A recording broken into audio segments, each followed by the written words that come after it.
And regardless of which district, there's 5 districts in the state of Illinois, so we're the 2nd district.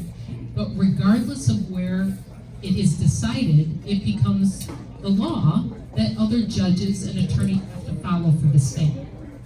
And since so few cases ultimately make it up to the Supreme Court, about 4% or just under 4% of the cases that are appealed ultimately make it to the Supreme Court, the appellate court is truly the rule of law that we all live under on a daily basis.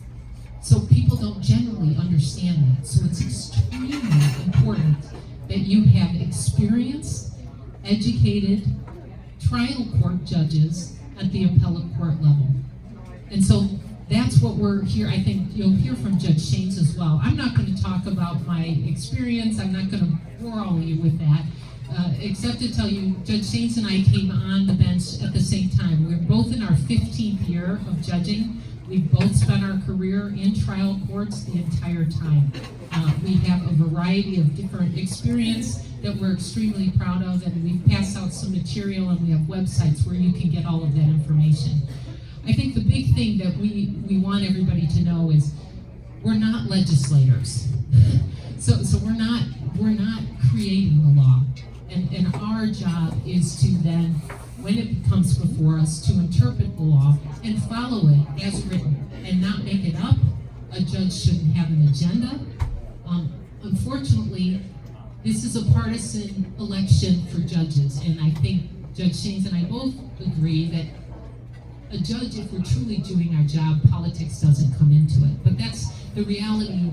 Is simply not that case when you're coming up for election. So I'm not going to talk any more about this. I'm going to let Judge Shaines speak for a little bit here as well. And if you have any questions, I think both he and I are open for that. But Judge Dan Shaines from Lake County.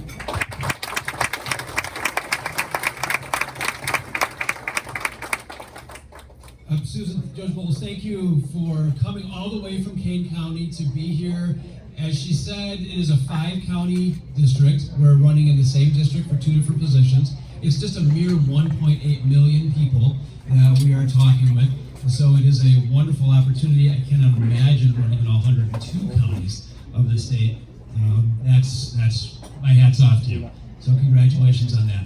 As we talked, and as an aside too, I saw the hands go up for precinct committeemen. Judges are not allowed to be precinct committeemen anymore, but I was proud to be one back in the day when I had more hair. And if there's anybody here, and I know there are a few, Sherry, Frank, some others, who were precinct committeemen for 12 years, that's how long I was, so please come up to me afterwards and let me shake your hand or buy you a beer or something like that. So, as we talked about why we're here, Judge Bowles and I get the question of why are you running for the appellate court? Why are you running for the Supreme Court? And as I think about why we're all here, I was listening to Pastor. Thank you for focusing us and moving us in the right direction with your prayer earlier. And as we stood and we said the Pledge of Allegiance, that used to be an American thing, saying the Pledge of Allegiance. And yet it seems like lately it's become a partisan thing. That's sad. That really pains me. That there are people in our country who would use a love of America and our flag as a partisan punchline. It's really depressing. And I was looking around at our flags, and some of you maybe, you can't see if you're on that side of the room, but the Gadsden flag over there, the Don't Tread on Me, it's yellow, you've all seen it before. Do you know what the history of it's actually really interesting. It comes from the Continental Marines, who adopted it prior to the Stars and Stripes. Betsy Ross didn't really sew the first flag, but it's great in grade school. But before the Stars and Stripes were adopted, that was one of the flags, the battle flags of the United States, as we were becoming the United States. So why am I running for the Supreme Court? Why is Judge Bowles running for the appellate court? It actually goes back to the Gadsden flag. It's all about what kind of country we want to live in, what kind of state in Illinois we want to live in, what kind of society we want to have for ourselves and our children. What was so revolutionary, some of us have talked about this before, but what was so revolutionary about the Revolutionary War wasn't that we won, though that was good, and the military battles were cool if you're into military history. What was so revolutionary about it was the concept that the power resides with the people and the government works for the people, as opposed to people working for the government. That is a seismic shift in geopolitical theory across the millennium. That's really what our revolution was about. And the Constitution with the preamble, right? Y'all remember it, Schoolhouse Rock, a more perfect union. And the Constitution was designed to create that. And even still, it wasn't perfect. And there were founding fathers who didn't sign the Constitution because it didn't have a Bill of Rights. It came 2 years later, 1791. Our Constitution was in place. Our Bill of Rights were in place. And what was so fundamentally magnificent about the Constitution was that it is a document that is designed to limit governmental power, not empower the government over the people. So here we are, 232 years later, in Illinois, where I was raised, many of you were raised, and my wife and I raised our 4 kids. And the question that we have this coming election cycle is, what do we want our future to be? Do we want our future to honor and adhere to and have fidelity to the blessings of a constitutional republic, which is what we have and had? Or do we want to veer in another direction? A direction that others in another party are bringing us.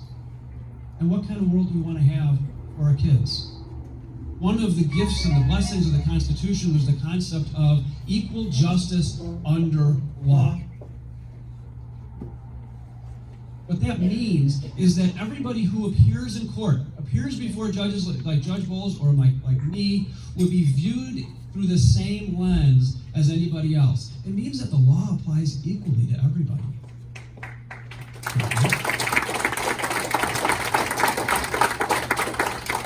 What it means is that people who come into court, that their outcome of their case doesn't depend upon who they are or what they look like or whether they have a business or whether they don't have a business or all the other things that can divide us.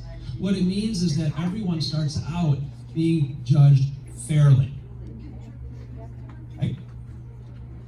But there's really only two kinds of judges. Now, the judge who's going to do that is, and Judge Bowles touched on it, is the judge who is going to apply the law as adopted by the legislature and the governor. Now, let's say that with an asterisk. Okay? But the law is made through the representative branches of government. The judiciary is not a representative branch of government. And by that I mean, we don't represent anybody. We like talking to kids at schools, and so judges get called to talk to kids at schools, and I'll talk to any kid and whatnot, and it's all great. But there was one time that I remember. There was a 5th grade class, I think, where a kid said to me, "So before you were a judge, what'd you do?" And it so happens I was a prosecutor, so I went to court on behalf of victims of crime and tried to get the bad guys and that kind of stuff. And I said, "That's what I did before." And they said, "Well, as you're a judge, who do you represent now?" Because judges got to be lawyers. You're still a lawyer, right? Yep, still a lawyer. But I don't do that anymore. Now I'm a judge. Well, who do you represent now? I said, I don't represent any of the people who come into my courtroom. I represent the Constitution. That's who my client is.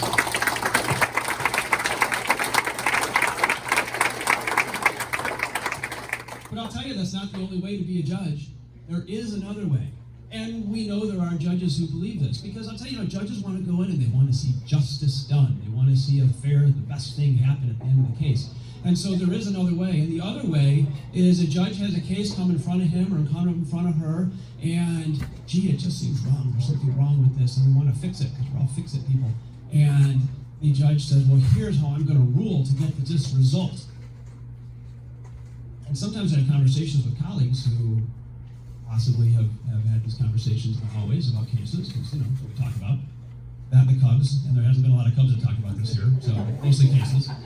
And I say, but, there's this thing, it's called the law. There's a statute on this, or a decision from the appellate court applying that, or from the Supreme Court interpreting it. And the law says this is how it's supposed to be. Well, the other kind of judge can say, yeah, I know, but I don't like that result, and still reach the result that they want to. So that's the choice. That's really what we have. Your two kinds of judges. You have judges who read, understand, and apply laws and the ultimate law of the Constitution by what they say with the words that are in them, or you have judges who reread, reapply, and reinterpret those words so that they can get to where they want to go. That's the choice that we have. And that's what this election's all about. When we have trial judges, Sue and I ran for circuit judge separately. I ran for circuit judge 10 years ago. A lot of you were with me and helped and all sorts of those things that one has to do. And I greatly appreciate it. My wife appreciates it even more, so thank you for that. And, you know, our experience was running for dogs like running for dog catcher. Nobody knows or cares who you are until they're standing there. Then they really care who their judge is, but by then it's too late. And that's true for trial judges. Trial judges don't make any law.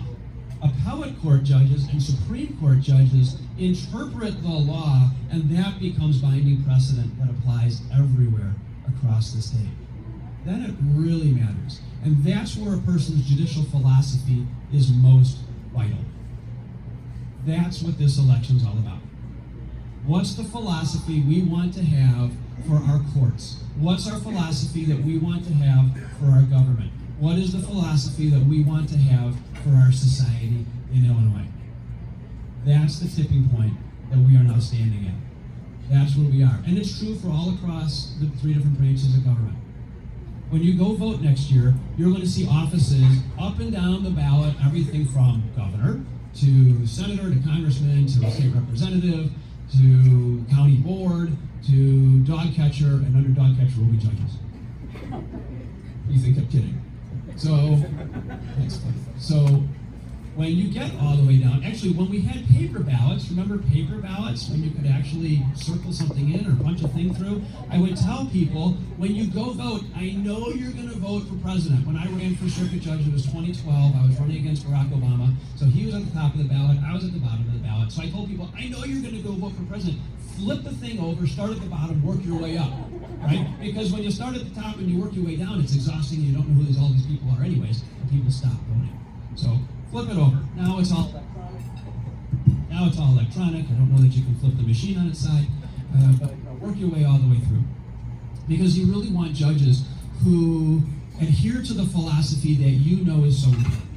Judge Bowles is one, I'm one, Judge Guru, who's been a friend for a long time and well known here too, is the type of judge that we need to have.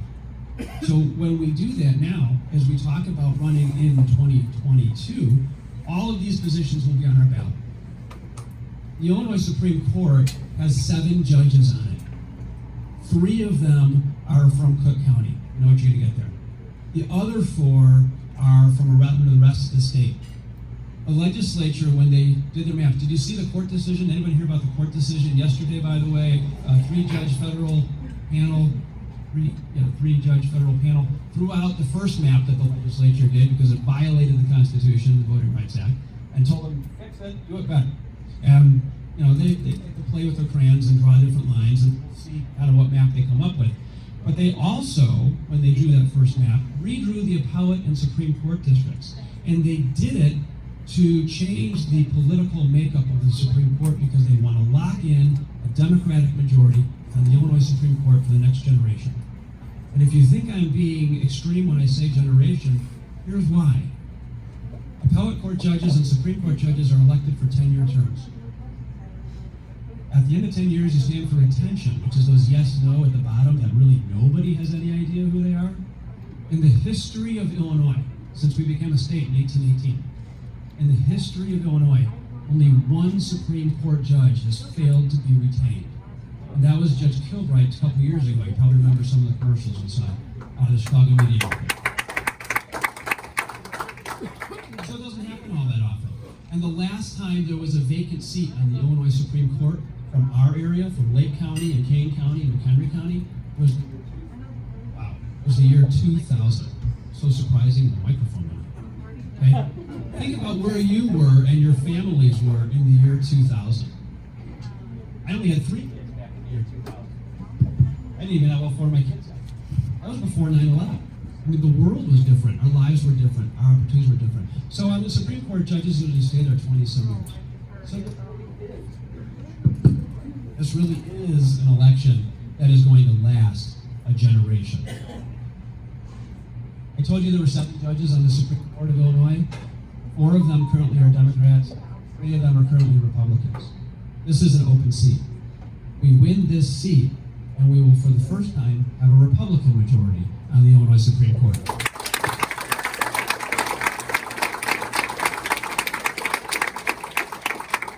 It'll be the first time in over half a century that we've had that majority.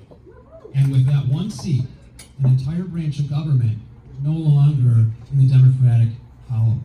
And you know, as Judge Bull said, it's not that everything we do is political or partisan, but how we approach our positions and how we approach reviewing cases and how we approach understanding the Constitution is entirely about our philosophy. It's entirely about how we view the role of the courts and the Constitution in our society. With a court that has the will to be an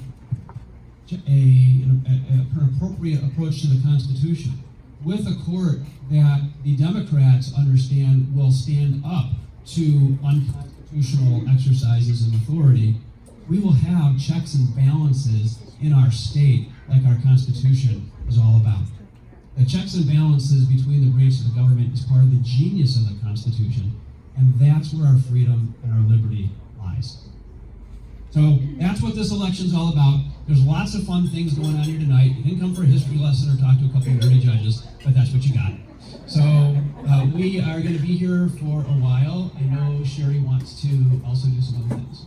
One important thing to take off on exactly what you said, the importance of the Supreme Court and having a majority on the Supreme Court. The Supreme Court justices have supervisory powers, and one of their powers is the ability to assign or appoint circuit and appellate court judges or justices to the court, which means that those judges don't necessarily ever have to stand for election, which means, in essence, they can kind of stack the court, if you will, with like-minded judges and philosophy. So all the more important reason why to have a majority on the Supreme Court really affects every level of the judicial branch, quite frankly. So, thank you all. Thank you.